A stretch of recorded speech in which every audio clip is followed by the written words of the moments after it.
한 주간 가장 주목받은 과학 소식을 되돌아보는 사이언스 핫파이브 시간입니다. 네, 이번 주에는 어떤 이야기가 시청자들의 주목을 받았는지 양우영 기자와 함께 알아보겠습니다. 네, 안녕하세요. 안녕하세요. 네, 5위부터 알아볼까요?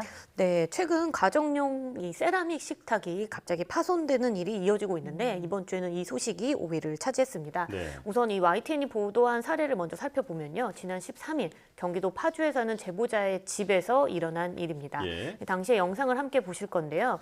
이 식탁 상판은 없어지고 다리만 남아있는 상태를 보실 수 있는데 네. 바닥을 보면 음식물과 함께 상판의 파편이 흩어져 있는 걸 볼 수 있습니다. 네. 이 문제가 된 세라믹 식탁은 지난해 3월 온라인으로 구입한 것으로 1년 한 4개월 정도 사용한 제품인데요. 제보자는 갑자기 퍽 하는 소리와 함께 식탁이 무너져 내렸다고 당시 상황을 설명했습니다. 이 해당 식탁을 제작한 가구 업체는 정확한 원인은 분석 중이라고 밝혔지만 이 강화유리 불량을 추정을 하고 있습니다. 이 같은 이 세라믹 식탁의 파손 사고가 최근 이어지고 있는데 이 한국소비자원에 따르면 이 세라믹 식탁 피해 건수가 2019년부터 올해 6월까지 모두 28건이었습니다. 대부분은 상판 강화유리의 파열, 파손 등의 피해였고요. 예. 결국 강화유리가 문제가 있다는 것을 이제 알 수 있는데 네. 일반적으로 이 강화유리는 고온을 가했다가 갑자기 냉각을 하면서 네. 강화유리를 만듭니다. 이 과정에서 유리 내부와 외부의 힘 차이가 발생하면서 외부 충격에 더 강한 특성을 갖게 되는 건데요. 문제는 100만 분의 1의 확률로 자연 파손 현상이 발생한다는 겁니다. 이 보통은 제조 과정에서 강화 유리가 이 처리가 균일하지 않게 되면 자연 파손 현상이 발생한다고 알려져 있는데요. 네. 제조 과정에서 눈에 보이지 않는 약한 부위가 생긴 상태에서 이곳에 반복적으로 충격이 가해지게 되면 어느 순간 유리가 폭발하듯이 깨지게 되는 겁니다. 전문가들은 세라믹 식탁을 사용을 할 때 금이 가거나 또 갈라지는 소리가 들리는 전조 증상이 나타나면 즉시 사용을 중단해야 된다고 조언을 했는데 네. 무엇보다 이 제조 과정에서 균일한 강화 유리가 만들어줄 수 있도록 업체들의 엄격한 품질 관리가 중요해 보입니다. 네. 사실 소비자가 아무리 주의한다 해도 파손을 막기는 어려울 것 같은데요. 네. 애초에 잘 만드는 게 중요하겠습니다. 이제 4위 소식이죠? 네, 그렇습니다. 최근 유럽연합 EU가 원자력 발전을 녹색 산업 분류 체계에 포함을 시키면서 우리나라도 이 한국형 녹색 분류 체계에 원전을 포함할지 말지에 대해서 관심이 컸는데요. 네. 먼저 이 녹색 분류 체계 그러니까 텍소노미가 뭔지를 살펴보면요. 이 어떤 경제 활동이 탄소 중립과 환경 보호에 얼마만큼 기여하는지를 가려내는 일종의 기준이라고 생각하시면 됩니다. 녹색 금융 지침서라고도 알려져 있기 때문에 기업의 자금 조달과 투자에 아주 중요한 의미를 가지는 건데요. EU에서는 온실가스 발생량이 적고 또 안정적으로 전력을 공급하는 원전이 일정 기준의 안전성을 충족을 하면 그린 에너지로 인정을 하겠다 이렇게 밝혔습니다. 예. 여기에 우리 정부도 원전을 K 텍소노미에 포함시키기로 확정을 한 건데요. 다만 안전성을 높이기 위해서 EU에서 부여한 이 원전 안전 기준을 토대로 국내 실정에 맞게 우리나라도 이 안전 기준을 적용하기로 했습니다.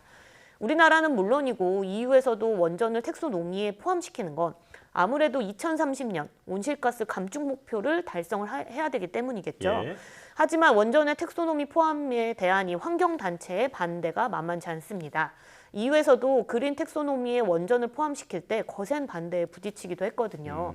이 때문에 우리나라의 이 환경단체들도 EU처럼 우리가 높은 안전 기준을 마련해야 된다 이렇게 주장을 하고 있습니다. 네. 그러면 또 EU가 만든 안전 기준은 어느 정도인지를 또 살펴봐야겠잖아요. EU는 2025년까지 사고 확률을 낮춘 사고 저항성 해결료를 이 원전에 적용을 시켜야 된다 이렇게 얘기했고 2050년까지는 고준위 폐기물 처리장을 마련하기 위한 구체적인 계획을 마련해라 이렇게 기준을 세웠습니다. 그래서 우리 정부도 이번 달에 이 관계부처 협의를 통해서 다음 달 초까지 원전의 안전 기준과 관련된 초안을 만들고요. 추가 의견 수렴을 거쳐서 9월에 K 텍소노미로 확정할 계획이라고 밝혔습니다. 네. 하지만 앞서 말했던 EU의 사고 저항성 해결료 기술 이거는 국내에서 아직 상용화가 되지 않았고요.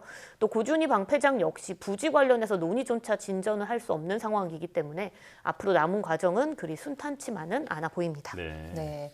다음 소식도 계속 알아보겠습니다. 3위는 민간 우주산업 관련 소식인데요. 화성의 민간 우주선을 보내는 경쟁에서 스페이스X의 대항마가 또 등장했다고요? 네, 그렇습니다. 뭐 스페이스X가 사실은 민간 우주 시장을 주도하고 네. 있는데 이 시장에 도전장을 낸 기업이 있습니다. 바로 렐러티비티 스페이스입니다. 이 렐러티비티 스페이스는 우주선 제작을 하는 이 스타트업인 임펄스 스페이스와 손을 잡고 민간 차원의 로봇 착륙선을 개발을 해서 화성에 앞으로 보내겠다라는 계획을 최근 발표했는데요. 네. 2015년에 설립된 렐러티비티 스페이스는요, 3D 프린터로 로켓을 제조하는 우주 스타트업입니다. 엔진부터 각종 부품까지 모두 3D 프린터로 찍어내는 곳인데요. 이를 통해서 우주 로켓의 부품 수도 100분의 1로 줄이고 또 제작 기간도 60일 이내로 단축시켰습니다. 1단의 엔진을 9개, 2단의 엔진을 1개 얹은 테라1이라는 이 로켓을 개발을 했는데 이 렐러티비티는 테란1을 다음 달 플로리다 발사장에서 발사할 계획이라고 하고요. 이 기술력을 바탕으로 화성 미션에는 장거리 로켓인 테란-R을 쏠 예정이라고 합니다. 네. 이 렐러티비티와 함께 화성 착륙설 개발에 나서는 이 임펄스 스페이스는요. 스페이스X에서 로켓 부분장으로 2020년까지 일하다 은퇴한 엔지니어 토마스 뮤엘러가 창업한 회사인데요. 이 렐러티비티가 화성행 로켓을 개발을 하면 임펄스는 착륙선과 이를 탑재한 캡슐을 개발할 계획이라고 합니다. 네. 두 회사는 앞으로 3년 안에 화성 착륙선을 발사하겠다는 목표를 세웠는데 두 회사의 목표가 실현되기까지 아직 많은 관문이 남아서 실제로 스페이스X의 대항마가 될지는 알 수는 없죠. 예. 하지만 두 회사가 화성 착륙선 개발에 성공을 하면 경제적인 비용으로 화성에 화물을 보낼 수 있는 새로운 시장이 열릴 것으로 기대되고 있습니다. 네.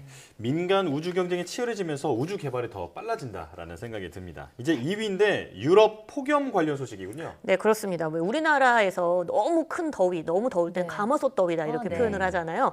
유럽에서도 이와 비슷하게 최근에 기록적인 폭염을 두고 오븐 더위라고 표현을 하고 네. 있습니다. 네, 이만큼 굉장히 유럽의 지금 날씨가 심각한 상황인데 스페인은 최고 기온을 45.7도를 기록했고 포르투갈은 47도까지 올라갔으며 영국, 프랑스, 독일도 40도를 웃도는 폭염을 겪고 있습니다. 예. 네. 실제로 미 항공우주국 나사가 공개한 지난 13일에 전 지구 폭염 지도를 살펴보면요. 유럽뿐 아니라 북아프리카, 중동, 아시아까지 검붉은색인 거를 볼 수 있죠. 예. 40도가 넘나드는 강력한 폭염이 전 세계에 나타나고 있다는 겁니다. 이 원인을 살펴보니 거대한 고기압이 발생해서 대기 흐름을 정체시키는 블로킹 현상 때문인 것으로 나왔는데 유럽이랑 중앙아시아 부근에 블로킹 현상이 나타나면서 뜨거운 공기가 빠져나가지 못하고 축적되면서 유럽, 북아프리카 또 중국에 폭염이 발생하게 된 거죠. 이렇게 심각한 기후 위기가 찾아오자 전 세계 40개국 대표들이 모여서 기후 회담을 가진 내용도 주목을 받고 있습니다. 네. 바로 이 페테스베르크 기후 회담인데요. 이 회담은 지난 2009년 코펜하겐 기후 회담이 실패한 이후 유럽의 환경 정책을 주도하는 독일을 중심으로 시작된 유럽의 장관급 회담입니다. 예. 유럽과 전 세계 국가들이 모이는데 유럽 UN 기후변화 협약 당사국 총회의 네. 준비 단계다 이렇게 볼 수 있는 기후 회담이라고 알려져 있고요. 이번 회의에서 안토니오 구테우스 UN 사무총장이 영상으로 인사말을 남겼는데 거기 남긴 인사말을 살펴보면 우리는 지금 기후 위기에 공동 대응할 것인지 아니면 집단 자살로 갈 것인지 이 둘 중에 하나를 골라야 하는 상황이다라고 굉장히 강력하게 말했습니다. 예. 장관급 회담이긴 하지만 독일이 주도를 한 회의이기 때문에 항상 독일은 총리가 대표로 참석을 한다고 하는데요. 이 올라프 숄츠 독일 총리는 파리 기후 협약을 잊어서는 안 된다면서 지금의 산불이나 폭염이 지구 온도 상승 1.5도 아래로 제한해야 한다는 것을 보여주는 사례다 이렇게 말했습니다.